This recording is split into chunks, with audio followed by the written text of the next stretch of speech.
ഞാനിന്ന് നിങ്ങളെ കാണിക്കാൻ പോകുന്ന ഫോൺ ആദ്യമായിട്ട് കണ്ടപ്പോൾ എൻ്റെ റിയാക്ഷൻ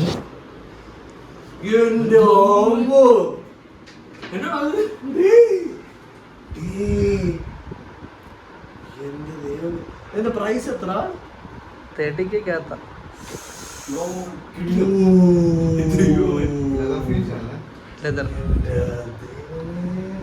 ഇതാണ് ഇൻഫിനിക്സിന്റെ ഏറ്റവും ലേറ്റസ്റ്റ് ആയിട്ടുള്ള hot looking smart phone Infinix 030. ശരിക്കും ഡിസൈൻ ആസ്പെക്റ്റിലും പെർഫോമൻസിലും നമ്മുടെ പൈസ കളയുന്ന ഫോണാണോ അതോ പൈസയ്ക്ക് വെർത്ത് ആയിട്ടുള്ള ഫോണാണോ എന്നുള്ളത് ഈ വീഡിയോയിൽ നമ്മൾ നോക്കാൻ പോവാണ്. Let's go. Out of the box നമുക്ക് കിട്ടുന്ന എന്താണെന്ന് ചോദിച്ചു കഴിഞ്ഞാൽ നമ്മുടെ ഫോണ്, അതിനുശേഷം 68 വാട്ട്സിൻ്റെ ഒരു fast charger, type C to type A cable, ഒരു TPU കേസ്, പിന്നെ പേപ്പർ ബോക്സും സിം ഇഞ്ചക്ഷൻ ടൂളും.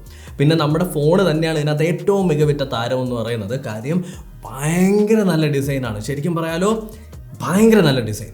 ശരിക്കും ഇൻഫിനിക്സ് അവരുടെ 0 സീരീസ് ആദ്യം സ്റ്റാർട്ട് ചെയ്ത പോലും ഞാൻ പറയുന്ന ഒരു കാര്യമാണ്, ഇൻഫിനിക്സ് 0 സീരീസ് ഭയങ്കര നല്ല ഡിസൈൻ ആസ്പെക്റ്റിൽ വരുന്ന ഫോണുകളാണ്. അതിൻ്റെ ഏറ്റവും ലേറ്റസ്റ്റ് ആയിട്ടുള്ള വേരിയൻ്റ് ആണ്.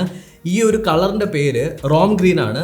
ഗോൾഡൻ അവർ, പർപ്പിൾ ഫാൻറ്റസി എന്ന് പറഞ്ഞിട്ട് 3 കളർ അവൈലബിൾ ആണ്. ഇതിനകത്തുള്ള പർപ്പിൾ ഫാൻറ്റസി ഭയങ്കര ലുക്കാണ്, സൂപ്പർ സാധനം. പക്ഷേ എനിക്ക് ഈ സാധനമാണ് കിട്ടിയത്, ബട്ട് സ്റ്റിൽ ഇറ്റ്സ് ഗുഡ്. ആദ്യം നമുക്ക് ഡിസൈൻ വെച്ച് തന്നെ തുടങ്ങാം. ബിൽഡിൻ്റെ കാര്യത്തിൽ സൂപ്പർ സാറ്റിസ്ഫൈഡ്. ഭയങ്കര പ്രീമിയം ഫീലാണ്, ഹാൻഡ്സ് ഓൺ ഫീൽ. അതായത് നമ്മൾ ഫോൺ കൈകളിലേക്ക് എടുക്കുന്ന സമയത്ത് ദൈവമേ, ഈ ഫോൺ എങ്ങനെ പോലും 40,000 രൂപ 45,000 രൂപ പറയുമെന്നുള്ളത് 100% ഗ്യാരണ്ടി. ശരിക്കും വേണമെന്നുണ്ടെങ്കിൽ നിങ്ങളൊന്ന് പുറത്തിറങ്ങി ഒരു 4 പേരുടെ അടുത്ത് ചോദിച്ചു കഴിഞ്ഞാൽ അവരെങ്ങനെ പോലും ഒരു 40,000 50,000 രൂപ അല്ലെങ്കിൽ ഒരു 35,000 എങ്കിലും ഗസ് ചെയ്യും. വെൽ ബിൽഡ് ആയിട്ടുള്ളൊരു ഫോൺ തന്നെയാണ്. ഒരു പ്ലാസ്റ്റിക് ഫ്രെയിമിലാണ് ഇത് കംപ്ലീറ്റ്ലി ഉണ്ടാക്കിയിട്ടുള്ളത്. എന്നാൽ പ്ലാസ്റ്റിക് ആണെന്ന് തോന്നാത്ത രീതിയിലാണ് ഇൻഫിനിക്സ് ഓരോ ഡീറ്റെയിലും കൊടുത്തിട്ടുള്ളത്. മേളിലായിട്ട് കൊടുത്തിട്ടുള്ള ഒരു കട്ടൗട്ട് നോക്കിക്കഴിഞ്ഞാൽ ഇത് യൂഷ്വലി മെറ്റൽ ഫ്രെയിമിൽ വരുന്ന ഫോണുകൾക്ക് മാത്രമാണ് വരുന്നത്.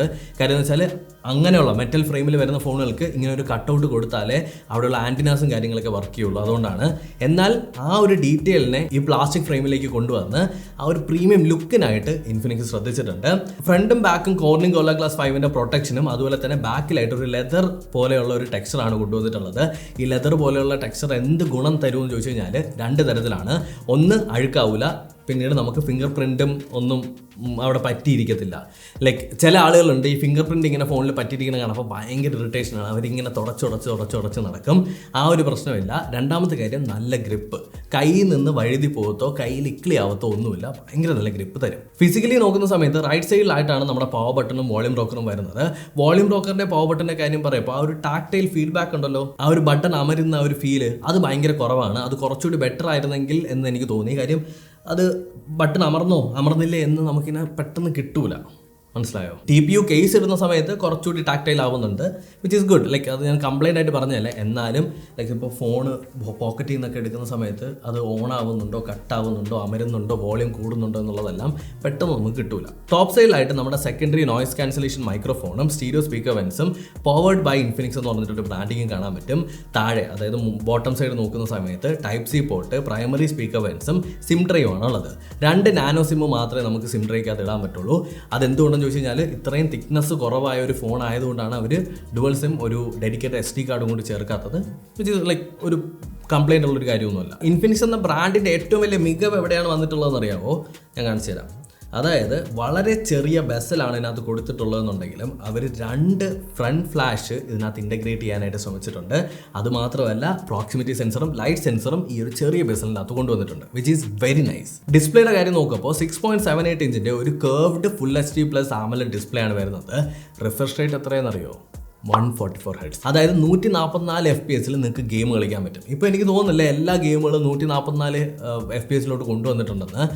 Still it's very big. Screen to body ratio നോക്കുമ്പോൾ 92.7% ആണ് വരുന്നത്. അത് നമ്മൾ ഫോൺ എടുത്ത് കയ്യിൽ പിടിക്കുമ്പോൾ നമുക്ക് മനസ്സിലാവും. ഭയങ്കര ഒരു വ്യൂയിങ് ആംഗിൾ, ഭയങ്കര ഒരു വ്യൂയിങ് എക്സ്പീരിയൻസ് തന്നെ ഈ ഒരു ഫോണിന് കിട്ടുന്നുണ്ട്. പീക്ക് ബ്രൈറ്റ്നസ് കമ്പനി പറയുന്നത് 900 nits ആണ്. നമ്മൾ ഡാർക്ക് സൺലൈറ്റിൻ്റെ താഴെ വെക്കുന്ന സമയത്തും അത്യാവശ്യം കുഴപ്പമില്ലാത്ത വ്യൂയിങ് ആംഗിളും ബ്രൈറ്റ്നസും ഒക്കെ നമുക്ക് കിട്ടുന്നുണ്ട്. എന്നാൽ നമ്മുടെ GT10 Pro ആയിട്ട് കമ്പയർ ചെയ്യുമ്പോൾ കുറച്ച് കുറവായിട്ടും ഫീൽ ചെയ്യുന്നുണ്ട്. ഇനി നമ്മൾ ഡിസ്പ്ലേയുടെ ക്വാളിറ്റി നോക്കിക്കഴിഞ്ഞാൽ ബ്ലാക്സ് ഒക്കെ ഭയങ്കര ഡീപ്പ് ബ്ലാക്സ് ആണ്. ബ്രൈറ്റ്നസ് നല്ല കുറച്ച് വെച്ച് കഴിഞ്ഞാൽ ചെറിയൊരു ലീക്കിങ് കാര്യങ്ങളൊക്കെ കാണാൻ പറ്റും. അല്ലാത്ത പക്ഷം നമ്മളൊരു 15% അല്ലെങ്കിൽ 20% 30% വെച്ച് കഴിഞ്ഞാൽ നല്ല ഡീപ്പ് ബ്ലാക്സ് ആണ്. പിന്നീട് എടുത്ത് പറയേണ്ടത് കളേഴ്സ് എല്ലാം ഭയങ്കര വൈബ്രൻ്റ് ആയിട്ടും ഭയങ്കര എടുത്ത് നിൽക്കുന്നുണ്ട്. എനിക്ക് തോന്നുന്നു AMOLED ഡിസ്പ്ലേയിൽ ഒരുപാട് സാച്ചുറേറ്റഡ് ആയിട്ടാണ് പൊതുവെ AMOLED ഡിസ്പ്ലേ നമുക്ക് കാണാൻ പറ്റുന്നത്. ഇൻഫിനിക്സ് 030 അവർ കുറച്ചൊന്ന് കളർ കാലിബ്രേറ്റ് ചെയ്തിട്ടുണ്ട്, which is very nice. By default ഡിസ്പ്ലേക്കകത്ത് HDR ഒന്നും സപ്പോർട്ട് ചെയ്യുന്നില്ലെങ്കിലും വിഡ്വൈൻ L1 സപ്പോർട്ടഡ് ആണ്. അതുകൊണ്ട് തന്നെ ഈ ഒരു ഫോണിൻ്റെ മാക്സിമം റെസൊല്യൂഷനിൽ തന്നെ ആമസോൺ പ്രൈം ആയാലും നെറ്റ്ഫ്ലിക്സിലൊക്കെ നിങ്ങൾക്ക് സ്ട്രീം ചെയ്യാൻ പറ്റും. 4 റിഫ്രഷ് റേറ്റ് സെറ്റിംഗ്സ് ആണ് ഈ ഒരു ഫോണിൻ്റെ അകത്ത് വരുന്നത്. 144 ഹെഡ്സ്, 120 ഹെഡ്സ്, 60 ഹെഡ്സ്, പിന്നെ ഓട്ടോ മോഡ്. ഇതിനകത്ത് ഓട്ടോ മോഡ് ഇട്ട് കഴിഞ്ഞാൽ ഫോൺ തന്നെ ഡിറ്റക്ട് ചെയ്തോളും. നമ്മളിപ്പോൾ ഗെയിം ഓപ്പൺ ആക്കുമ്പോൾ ഗെയിമിന് 120 കൊടുക്കണം. ഇപ്പോൾ ഗൂഗിൾ ക്രോം എടുത്തു കഴിഞ്ഞാൽ അതിന് 60 മതി. ഇനി ഹോം പേജിലേക്ക് വരപ്പോൾ 144 തരണം എന്നിങ്ങനെ. ബട്ട് ചില സമയത്ത് ചില സിറ്റുവേഷനിൽ ഗെയിമുകൾ ഇത് ഡിറ്റക്ട് ചെയ്യാത്തതായിട്ട് കണ്ടിട്ടുണ്ട്. ഫോർ എക്സാമ്പിൾ ആസ്ഫാൾട്ട് നമ്മൾ ട്രൈ ചെയ്യുമ്പോൾ FPS കൗണ്ടിങ് പ്രോപ്പറായിട്ടല്ല കാണിക്കുന്നത്. അതുപോലെ തന്നെ ഓൾട്ടോസ് അഡ്വഞ്ചർ നമ്മൾ എടുക്കുന്ന സമയത്ത് FPS കറക്റ്റായിട്ടല്ല 60ൽ ലോക്ക് ആവുന്നുണ്ട്.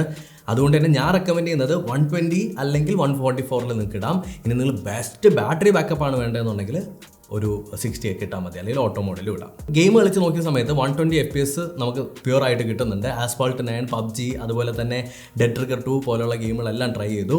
ഇതിനകത്ത് ഏറ്റവും ഇംപ്രസീവായിട്ട് എനിക്ക് തോന്നിയത് നമ്മുടെ PUBG കളിക്കുന്ന സമയത്ത് ഗ്രാഫിക്സ് സെറ്റിംഗ്സിൽ നമുക്ക് 90 FPS എനേബിൾ ആയി കാണിക്കുന്നില്ല എന്നുണ്ടെങ്കിലും കളിക്കപ്പോൾ നമുക്ക് ഫീൽ ചെയ്യാൻ പറ്റുന്നുണ്ട് അത് 60 FPS അല്ല, മോർ ദാൻ 60 ആണെന്നുള്ളത്. ട്രസ്റ്റ് മീ ഗൈസ്, നമ്മൾ ഈ ഗെയിം കളിക്കുന്നതുകൊണ്ട് ഞാനിപ്പോൾ എൻ്റെ കാര്യം നോക്കിക്കഴിഞ്ഞാൽ ഞാൻ പ്രൊഫഷണലി ഈ സ്പോർട്സ് ഇൻഡസ്ട്രിയിൽ ഉണ്ടായിരുന്നതാണ്. ഞാൻ കമ്പ്യൂട്ടറിൽ ഗെയിം കളിക്കുന്നതാണ്. സോ ഐ നോ 60 FPS എങ്ങനെയായിരിക്കും, മോർ ദാൻ 60 FPS വരപ്പോൾ എങ്ങനെയാണ് ഫീൽ ചെയ്യുന്നത് എന്നുള്ളത്. ഐപാഡുമായിട്ട് ഞാൻ കമ്പയർ ചെയ്ത സമയത്ത് ഐപാഡിൽ ഉണ്ടാകുന്ന അതേ സ്മൂത്ത്നെസ്സുമായിട്ട് സിമിലർ ആയിട്ടാണ് ഇൻഫിനിക്സ് 030 PUBG മൊബൈൽ വർക്ക് ആവുന്നത്, which is very nice. 144 hertz എന്ന് പറയുന്നത് ഭയങ്കര വലുതാണ്. അതുകൊണ്ട് തന്നെ അത്രയും പവർ ചെയ്യാനായിട്ട് 5000 mAh ഒരു ബാറ്ററിയാണ് ഇവർ യൂസ് ചെയ്യുന്നത്. 68 വാട്ട്സിൻ്റെ ഒരു ഫാസ്റ്റ് ചാർജിങ് കൊണ്ടുവരുന്നുണ്ട്.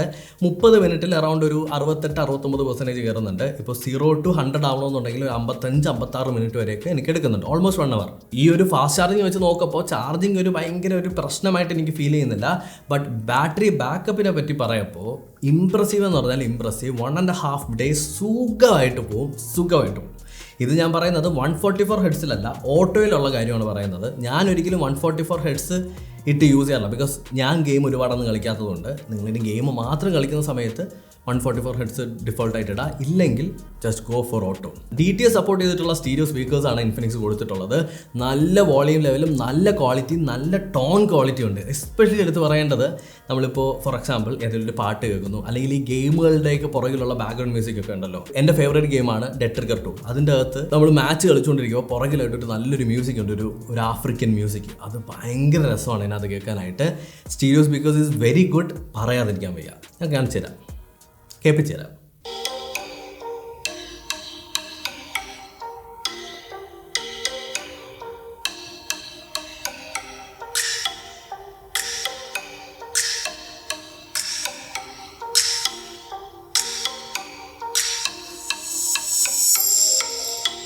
ഒരു പോരായ്മ എന്താ ഫീൽ ചെയ്തതെന്ന് അറിയാമോ? മാക്സിമം സൗണ്ടിലോട്ട് വയ്ക്കപ്പോൾ വൈബ്രേഷൻ മൊത്തത്തിൽ ഇതിൻ്റെ ആ ഒരു ക്യാമറ പാർട്ടിലും എല്ലാം ഇങ്ങനെ ഫീൽ ചെയ്യുന്നുണ്ട്. എനിക്ക് പേഴ്സണലി ഇറിറ്റേഷൻ ആണ്. നിങ്ങൾക്ക് എങ്ങനെയെന്ന് എനിക്കറിയില്ല, നിങ്ങളൊന്ന് കമൻറ്റ് സെക്ഷനിൽ കമൻറ്റ് ചെയ്തു. UI നോക്കുന്ന സമയത്ത് Android 13 ബേസ് ചെയ്തിട്ടുള്ള XOS 13 ആണ് ഔട്ട് ഓഫ് ദ ബോക്സ് നമുക്ക് കിട്ടുന്നത്. പറയണ്ടല്ലോ, പ്രീ ഇൻസ്റ്റാൾഡ് ആയിട്ട് കുറേ ആപ്പുകൾ ഇതിനകത്ത് വരുന്നുണ്ട്. പക്ഷേ ഈ ആപ്പിൾ നമുക്ക് ലാഗിങ്ങോ കാര്യങ്ങളോ ഒന്നുമില്ല, സ്റ്റട്ടറിങ്ങോ ഒന്നും തന്നെ ഇല്ലാതെ ഭയങ്കര സ്മൂത്ത് ആയിട്ട് തന്നെ ഫോൺ വർക്ക് ആവുന്നുണ്ട്. ഓൾവേസ് ഓൺ ഡിസ്പ്ലേ ഉണ്ട്. ഇതേപോലെ ഇത് നിങ്ങൾക്ക് നല്ല രീതിയിൽ കസ്റ്റമൈസ് ചെയ്യാൻ പറ്റും. പൂവ്, ഇതേപോലത്തെ ഇല പോലത്തെ ഡിസൈൻ, ഇങ്ങനെ ഭയങ്കരമായിട്ട് കസ്റ്റമൈസ് ചെയ്യാനും കുറേ ആനിമേഷനും വരുന്നുണ്ട്. അത് നല്ല ഭംഗിയാണ്. നിങ്ങൾ വാങ്ങുന്ന ഫോണിനനുസരിച്ച് ഈ ഇലയുടെയൊക്കെ കളർ മാറിയൊക്കെ ഇരിക്കും. കൊള്ളാം, എനിക്ക് പേഴ്സണലി ഭയങ്കരമായിട്ട് ഇഷ്ടപ്പെട്ടു. ക്യാമറ പാർട്ടാണ് ഇതിൻ്റെ ഡിസൈൻ ആസ്പെക്റ്റിൽ തന്നെ കുറച്ചൊന്ന് ഗ്രാൻഡ് ആയിട്ട് നിൽക്കുന്നത്. ഇവർ യൂസ് ചെയ്തിട്ടുള്ള ഈ ഒരു കളർ പാലറ്റ് തന്നെ ഭയങ്കര പ്രീമിയം ലുക്ക് ഉണ്ടെങ്കിലും ഈ ഒരു ക്യാമറ പാർട്ട് നമ്മൾ നോക്കിക്കഴിഞ്ഞാൽ മെറ്റലിനെ ഇങ്ങനെ സ്ക്രൂ ചെയ്ത് വെച്ചിരിക്കുന്ന പോലത്തെ ഒരു ഡിസൈനാണ്. 108 മെഗാ പിക്സലിൻ്റെ ഒരു പ്രൈമറി ക്യാമറയും 13 മെഗാ പിക്സലിൻ്റെ ഒരു അൾട്രാ വൈഡ്, 2 മെഗാ പിക്സലിൻ്റെ ഒരു ഡെപ്ത് സെൻസറുമാണ് ഇതിനകത്ത് ഇൻഫിനിക്സ് കൊടുത്തിട്ടുള്ളത്. അതുപോലെ തന്നെ 50 മെഗാ പിക്സലിൻ്റെ ഒരു സെൽഫി ക്യാമറ. അവർ പറയുന്നതെന്ന് വെച്ചാൽ ഇതൊരു വ്ളോഗിങ് ഫോണാണെന്നാണ്. അതായത് 4Kയിൽ നിങ്ങൾക്ക് 60 FPS വ്ളോഗ് ചെയ്യാൻ പറ്റും. സ്റ്റെബിലൈസേഷൻ കുറവാണ്, ബട്ട് വ്ളോഗിങ് എക്സ്പീരിയൻസ് നോക്കുകയാണെന്നുണ്ടെങ്കിൽ ഡീറ്റെയിൽസും അതുപോലെ തന്നെ ഭയങ്കര രസമാണ്. ഭയങ്കര ഡീറ്റെയിൽസും ഭയങ്കര വൈബ്രൻ്റ് ആയിട്ട് തന്നെ വീഡിയോസ് ഉണ്ട്. എനിക്ക് ഫീൽ ചെയ്തൊരു കാര്യം എന്ന് വെച്ചാൽ കുറച്ചുകൂടി കളർ വേണമായിരുന്നു. കുറച്ച് ബ്ലാൻഡ് ആയിട്ട് ഫീൽ ചെയ്യുന്നുണ്ട്. Blend in the sense like കുറച്ച് പച്ച കുറച്ചുകൂടി കൂടുതലും കുറച്ച് കളർ വേണമായിരുന്നു. മേ ബി അത് എഡിറ്റ് ചെയ്യാനും കളർ ഗ്രേഡ് ചെയ്യാൻ വേണ്ടിയിട്ട് അവർ ഇട്ടതും ആവാം. ഇതിനകത്ത് തന്നെ വ്ളോഗ് ചെയ്യുന്ന സമയത്ത് കുറേ എഫക്റ്റുകൾ ബൊക്കെ അഡ്ജസ്റ്റ് ചെയ്യാൻ പറ്റുന്നത് അങ്ങനെയുള്ള കുറേ കിടുപിടി പരിപാടികളുണ്ട്. അപ്പോൾ നിങ്ങൾക്ക് ഇതിൻ്റെ ക്യാമറ പാർട്ട് മാക്സിമം യൂട്ടിലൈസ് ചെയ്യാം. സാംസങ്ങിൻ്റെ ഐസോസെൽ HM6 എന്ന് പറഞ്ഞിട്ടുള്ളൊരു പ്രൈമറി സെൻസറാണ് യൂസ് ചെയ്യുന്നത്. ഇതിനകത്ത് ഒപ്റ്റിക്കൽ ഇമേജ് സ്റ്റെബിലൈസേഷൻ എനേബിൾഡ് ആയിട്ടുള്ളൊരു ക്യാമറയാണ്. മെയിൻ ക്യാമറ ഷോട്ട്സ് ഒക്കെ നോക്കിക്കഴിഞ്ഞാൽ വളരെ നന്നായിട്ടുണ്ട്. കളേഴ്സും എസ്പെഷ്യലി ഡീറ്റെയിൽസും ഡൈനാമിക് റേഞ്ചൊക്കെ ഭയങ്കര രസമാണ്. എനിക്ക് ഭയങ്കരമായിട്ട് ഇഷ്ടപ്പെട്ടു. പക്ഷേ ഒരു പോരായ്മ അതിൻ്റെ അകത്തുള്ളത്, നമ്മളിപ്പോൾ ദൂരെയുള്ള എന്തെങ്കിലും മരങ്ങളൊക്കെ കാണുമ്പോൾ ആ മരത്തിൻ്റെയൊക്കെ ഇലകൾ നന്നായിട്ട് പൊലിപ്പിക്കാൻ വേണ്ടിയിട്ട് കുറേ ഡീറ്റെയിൽ ആഡ് ചെയ്യുന്നുണ്ട്. അപ്പോൾ അതൊരു ആർട്ടിഫിഷ്യലായിട്ട് പ്രോസസ്സ് ചെയ്തതുപോലെ ഫീൽ ആവും. 108 റെസൊല്യൂഷനിൽ നമുക്ക് ഫോട്ടോ എടുക്കാനായിട്ടൊരു ഓപ്ഷൻ ഉണ്ട്. ബട്ട് എടുക്കരുത്, കൊള്ളൂല. ഇതിനകത്തുള്ള ഒരു മോഡ് വെച്ചിട്ട് തന്നെ എടുക്കുന്നതാണ് ഏറ്റവും ബെറ്റർ. വെറുതെ സൈസ് മാത്രം കൂട്ടിത്തരും, അല്ലാതെ ഒരു ഗുണവുമില്ല. ഞാൻ വേണമെങ്കിൽ കാണിച്ചിട്ട് എന്താ ഈ ലെഫ്റ്റ് സൈഡിൽ കാണുന്നത് നോർമൽ ക്യാമറയിൽ എടുത്തത്, അതിൻ്റെ സൈസ് നിങ്ങൾ നോക്കുക. റൈറ്റ് സൈഡിൽ കാണുന്നത് 108 മെഗാ പിക്സലിൽ എടുത്തത്. ഇതിനകത്ത് സൂം ചെയ്ത് കഴിഞ്ഞാലും അത്യാവശ്യം ഡീറ്റെയിൽസ് ഒക്കെ ഭയങ്കരമായിട്ടുണ്ടെന്നൊന്നും പറയാൻ പറ്റില്ല. രണ്ടും സിമിലർ ആയിട്ട് തന്നെയുണ്ട്, സൈസ് മാത്രം വ്യത്യാസം. ബട്ട് 108 മെഗാ പിക്സലിൽ എടുത്ത ഫോട്ടോ നമ്മൾ സൂം ചെയ്യുന്ന സമയത്ത് കുറച്ചുകൂടി സൂം ആയിരിക്കും, അല്ലാതെ വല്ല സംഭവമൊന്നുമില്ല. ലോ ലൈറ്റ് ഷോട്ടുകൾ നോക്കുന്ന സമയത്ത് അത്യാവശ്യം നന്നായിട്ട് തന്നെ വരുന്നുണ്ട്. ആ ഒരു ഡൈനാമിക് റേഞ്ച് അവർ മെയിൻറ്റെയിൻ ചെയ്യുന്നുണ്ട്. എനിക്കിങ്ങനത്തെ ഷോട്ടുകൾ ഭയങ്കര ഇഷ്ടമാണ്. എന്നാൽ നിങ്ങളൊരു ഇരുട്ടുള്ള ഭാഗത്ത് പോയിട്ട് ഒരു ഫോട്ടോ എടുത്തിട്ട് ആ ഇരുട്ടിനെ എല്ലാം വൈറ്റ് ആക്കുമോ, അല്ലെങ്കിൽ ആ ഇരുട്ടുള്ളിടത്തെല്ലാം വൈറ്റ് ആഡ് ചെയ്ത് അല്ലെങ്കിൽ ലൈറ്റ് ആഡ് ചെയ്ത് എടുക്കുമോ ചോദിച്ചു കഴിഞ്ഞാൽ എടുക്കൂല. ആ ഇരുട്ടുള്ള ഭാഗത്ത് എവിടേക്കാണോ ലൈറ്റ് ഉള്ളത്, ഇപ്പോൾ ഒരു ഇലയിൽ ഒരു 10 ഇലയിലായിരിക്കും ചിലപ്പോൾ ലൈറ്റ് വന്ന് കിടക്കുന്നത്, ആ 10 ഇല മാത്രം എടുത്ത് കാണിക്കും. അല്ലാതെ ലൈറ്റ് ഇല്ലാത്തടത്ത് ലൈറ്റ് ഇൻഫ്യൂസ് ചെയ്ത് ഒരു നൈറ്റ് മോഡ് ക്യാമറ അല്ല ഇൻഫിനിക്സ് Zero 30 വരുന്നത്. അത് നമുക്ക് വേണമെങ്കിൽ ഡിബേറ്റ് ചെയ്യാൻ പറ്റുന്ന കാര്യമാണ്. ചിലപ്പോൾ നിങ്ങൾക്ക് ഇഷ്ടപ്പെടും, ചിലപ്പോൾ എനിക്ക് ഇഷ്ടപ്പെടില്ല. വീഡിയോ ക്വാളിറ്റിയിലാണ് ഞാൻ ഏറ്റവും ഇംപ്രസ്ഡ് ആയിട്ടുള്ളത്. അത് റിയർ ക്യാമറയിലായാലും സെൽഫി ക്യാമറയിലായാലും അത്യാവശ്യം നല്ല ഡീറ്റെയിൽസും ക്വാളിറ്റിയും ഉണ്ട്. ഓൺലി കൗണ്ടർ പാർട്ട് എനിക്ക് പറയാനായിട്ടുള്ളതെന്ന് വെച്ചാൽ സ്റ്റെബിലൈസേഷൻ ആണ് എൻ്റെ മെയിൻ കൺസേൺ. കാര്യം ഇപ്പോൾ ഉള്ള എല്ലാ ക്യാമറാസും ഫോണുകളെല്ലാം നല്ല സ്റ്റെബിലൈസ്ഡ് ആണ് വരുന്നത്. അതുമായിട്ട് കോമ്പീറ്റ് ചെയ്യാൻ നോക്കപ്പോൾ ക്വാളിറ്റി ഒരുപാട് കൂട്ടുന്നതിനോടൊപ്പം തന്നെ ശ്രദ്ധിക്കേണ്ട ഭാഗമാണ് സ്റ്റെബിലൈസേഷൻ. കുറച്ചുകൂടി ബെറ്റർ ആക്കാമായിരുന്നു. ഫൈനലി നമ്മുടെ പെർഫോമൻസിലേക്ക് വരുന്ന സമയത്ത് ഇൻഫിനിക്സ് Zero 30 മീഡിയാടെക് ഡയമൻസിറ്റി 8020 ആണ് വരുന്നത്. നമുക്ക് 12 GB റാം വേരിയൻറ്റും അവൈലബിൾ ആണ്, 8 GB റാം വേരിയൻറ്റും അവൈലബിൾ ആണ്. ഓവറോൾ ഗെയിമിംഗ് ആൻഡ് പെർഫോമൻസ് പറയുന്ന സമയത്ത് ഓവറോൾ പെർഫോമൻസ് ഭയങ്കര നന്നായിട്ടുണ്ട്. ക്യാമറ ഓപ്പൺ ആക്കുന്നതും അതുപോലെ തന്നെ ഓരോ ആപ്ലിക്കേഷൻസ് ഓപ്പൺ ആക്കുന്നതും സെറ്റിംഗ്സിലേക്ക് പോകുന്നതും എല്ലാം ഭയങ്കര സ്മൂത്താണ്. താങ്ക്സ് ടു ദാറ്റ് ഡിസ്പ്ലേ ഭയങ്കര നൈസാണ്. വ്യൂയിങ് ആംഗിൾസ് ആയാലും ആ ഒരു ഇമേഴ്സീവ് എക്സ്പീരിയൻസ് നമുക്ക് കിട്ടും. ഗെയിമിങ്ങിൻ്റെ കാര്യത്തിൽ ടെക്സ്ചേഴ്സ്, കളേഴ്സ്, റിഫ്ലക്ഷൻസ് എല്ലാം ഭയങ്കര നന്നായിട്ടുണ്ട്. ഒരു 1 hour നമ്മൾ ഗെയിം കളിക്കുന്ന സമയത്ത് ഇതിൻ്റെ ക്യാമറ പാർട്ടും അതുപോലെ തന്നെ സ്ക്രീനും കുറച്ചൊന്ന് വാം ആവുന്നുണ്ട്. അത് ഹീറ്റ് ആവുന്നതെന്ന് ഞാൻ പറയില്ല, വാം ആവുന്നുണ്ട്. ആ സ്ക്രീന് തൊടുന്ന സമയത്തും ബാക്കിൽ ആ ക്യാമറയുടെ പാനൽ തൊടുന്ന സമയത്തൊക്കെ ഒരു വാംനെസ് ഫീൽ ചെയ്യും. അപ്പാർട്ട് ഫ്രം ദാറ്റ് ഒരു പ്രശ്നമില്ല. അപ്പോൾ ഇത്രയാണ് നമ്മുടെ ഇൻഫിനിക്സ് Zero 30 റിവ്യൂ എന്ന് പറയുന്നത്. ഇത് ആക്ച്വലി ഞാൻ യൂസ് ചെയ്തിട്ടുള്ള ഒരു റിവ്യൂ ആണ്. ഈ മാസം കുറേ ഫോണുകൾ ഉണ്ടായിരുന്നത് കൊണ്ട് തന്നെ ഒരുപാട് നാളെ എനിക്കിത് റിവ്യൂ ചെയ്യാൻ പറ്റിയിട്ടില്ല.